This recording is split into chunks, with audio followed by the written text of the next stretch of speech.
కడప జైల్లో రిమాండ్ ఖైదీగా ఉన్న వర్ర రవీంద్రరెడ్డిని బాపట్ల జిల్లా కోర్టుకు పోలీసులు తరలించారు. దీంతో 14 రోజుల రిమాండ్ విధించింది కోర్టు.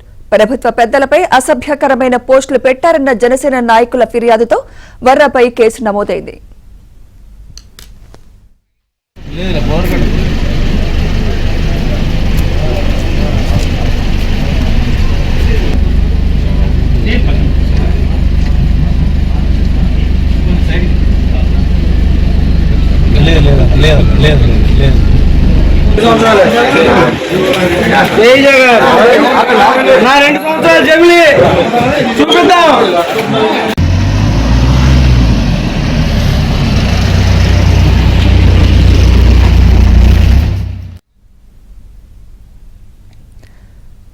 కడప జైల్లో రిమాండ్ ఖైదీగా ఉన్న వర్ర రవీంద్రరెడ్డిని బాపట్ల జిల్లా కోర్టుకు పోలీసులు తరలించారు. దీంతో 14 రోజుల రిమాండ్ విధించింది కోర్టు.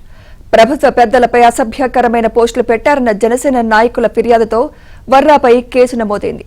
ఇదే అంశంపై మరింత సమాచారం మా ప్రతినిధి సాంబశివరావు అందిస్తారు. సాంబశివరావు.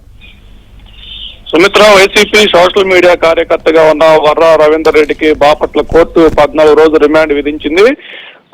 గుంటూరు జిల్లా పెదనందిపాడు పోలీస్ స్టేషన్ లో జనసేన పార్టీకి చెందిన కొంతమంది వారు వర్ర రవీంద్రరెడ్డిపై ఫిర్యాదు చేసిన నేపథ్యంలో పవన్ కళ్యాణ్ పైన, చంద్రబాబు, లోకేష్ కుటుంబ సభ్యులపైన అసభ్యకరమైన పోస్టులు సోషల్ మీడియాలో పెట్టారని ఫిర్యాదు చేసిన నేపథ్యంలో పెదనందిపాడు పోలీస్ స్టేషన్ ఇప్పటికే కేసు నమోదైంది. ఈ కేసులో భాగంగా పీటీ వారెంట్ తీసుకొని కడప సబ్ జైల్లో ఉన్న వర్ర రవీంద్రరెడ్డిని ఈ రోజు మధ్యాహ్నం సమయంలో పెదనందిపాడు పోలీసులు కడప నుంచి తీసుకొచ్చి బాపట్ల కోర్టులో అయితే హాజరుపరిచారు. అయితే బాపట్ల కోర్టు వర్ర రవీంద్రరెడ్డికి 14 రోజులు రిమాండ్ విధించింది. రిమాండ్ అనంతరం తిరిగి పెదనందిపాడు పోలీసులు వర్ర రవీంద్రరెడ్డి అయితే కడప జిల్లా జైలుకి అయితే తరలిస్తున్న పరిస్థితి అయితే ఉంది. సుమిత్ర.